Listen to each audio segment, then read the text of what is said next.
సొరంగం దగ్గర జరిగిన ప్రమాదం గురించి పూర్తి స్థాయిలో విచారణ చేయడానికి బీఎస్పీ పార్టీ రాష్ట్ర కమిటీ ఆదేశాల మేరకు బహుజన్ సమాజ్ పార్టీ నాగర్ కర్నూలు జిల్లా ప్రతినిధుల బృందం మరియు వనపర్తి జిల్లా ప్రతినిధుల బృందం ప్రాజెక్టు దగ్గరికి రావడం జరిగింది.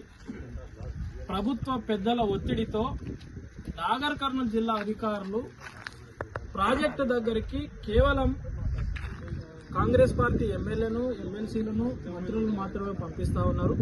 దీన్ని బహుజన్ సమాజ్ పార్టీ తీవ్రంగా ఖండిస్తా ఉంది.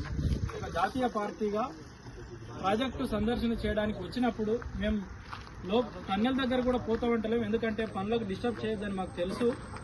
అక్కడ మీడియా పాయింట్ ఏర్పాటు చేసిర్రు. మీడియా పాయింట్ దగ్గరికి వెళ్ళి 4 విషయాలు మీడియాతో మాట్లాడి తిరిగి అదే విధంగా వస్తామని చెప్తున్నా. నాగర్ కర్నూలు జిల్లా కలెక్టర్ గారు రెస్పాండ్ అయ్యి మాట్లాడుతున్నారు తప్ప లోపల పంపట్లేదు. అసలు ఎస్పీ గారు ఫోనే ఎత్తట్లేదు. అయ్యా ఎస్పీ గారు, మీకు మీ పర్సనల్ నెంబర్కి మేము ఫోన్ చేస్తలేమండి, మీకు గవర్నమెంట్ నెంబర్, అది గవర్నమెంట్ నెంబర్ ఫోన్ ఎత్తండి మాది.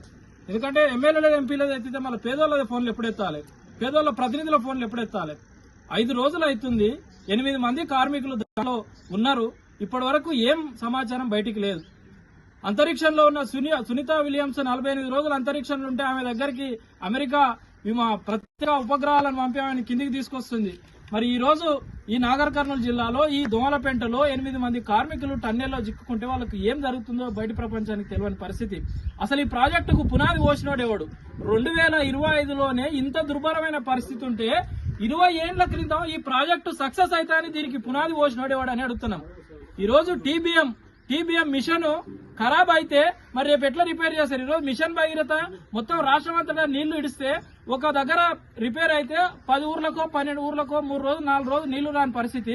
మరి గుట్టల కింద సొరంగం తవ్వినాక 8 మంది పోతేనే దొరకపోతే రేపు ఆ మిషన్ ఎవడు బాగు చేయాలి?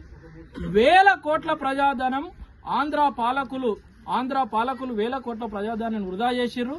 దాన్ని తెలంగాణ ప్రభుత్వం కూడా కంటిన్యూ చేసుకుంటూ వచ్చింది. కేసీఆర్ ప్రభుత్వం ఈ ప్రాజెక్టు వద్దనుకున్నదో ఏమనుకున్నదో దీనికి 10 ఏళ్లలో కేవలం 500 కోట్లే ఇచ్చింది. 1 కిలోమీటర్ కూడా ఆయన తవ్వలేదు. కానీ గత కాంగ్రెస్ ప్రభుత్వం 2000 కోట్లు ఖర్చు పెట్టి దాదాపు 39 కిలోమీటర్ల సొరంగము పూర్తి చేసింది. ఈ సొరంగం వల్ల ఉమ్మడి నల్గొండలోని దేవరకొండ, మునుగోడు నియోజకవర్గాలకే లబ్ధి ఎక్కువ శాతం జరుగుతోంది. మిగతా తుంగతుర్తి, నకరేకల్కు జరిగినప్పటికీ కూడా దేవరకొండ, మునుగోడుకే ఎక్కువ జరుగుతూ ఉన్నది. సో మేమేమంటున్నామంటే ఈ రాష్ట్ర ప్రభుత్వాన్ని, కేంద్ర ప్రభుత్వాన్ని, ఒక దిక్కు పాలమూరు రంగారెడ్డి అని మా జిల్లాను మొత్తం ఎండబెట్టే పని చేసిరు. అయ్యా రేవంత్ రెడ్డి గారు, మీరు ఈ జిల్లా వాసి, ఇక్కడి ఓట్లతో మీరు ముఖ్యమంత్రి అయ్యారు కాబట్టి మేము చెప్తా ఉన్నాం ఏంటంటే మీరు తక్షణం స్పందించండి.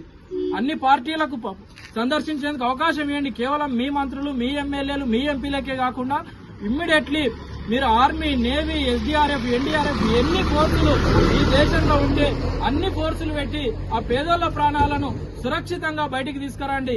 ఆ పేదోళ్ల ప్రాణం ఈరోజు ఇదే డబ్బున్నోళ్ళు, ఇంకా పెద్ద పెద్ద ఇంజనీర్లు దాంట్లో పోయి చిక్కుకుని ఉంటే ఇదే రకంగా ఉంటుండేనా? మొన్న జూపాలి కృష్ణారావు గారు పోయి 6 గంటల నుండి అంతే సురక్షితంగా బయటకు వచ్చిండు కదా. మరి ఈ పేదోళ్ళు ఎందుకు వస్తలేరు? ఏం జరుగుతుంది లోపం? మీరు ఎంత టెక్నాలజీ ఉంటే అంత టెక్నాలజీ తక్షణం ఇది 5వ రోజు మీరు అక్కడ తీసుకొచ్చి పెట్టి ఆ ప్రాణాలను రక్షించాలని బహుజన్ సమాజ్ పార్టీగా మేము డిమాండ్ చేస్తా ఉన్నాం.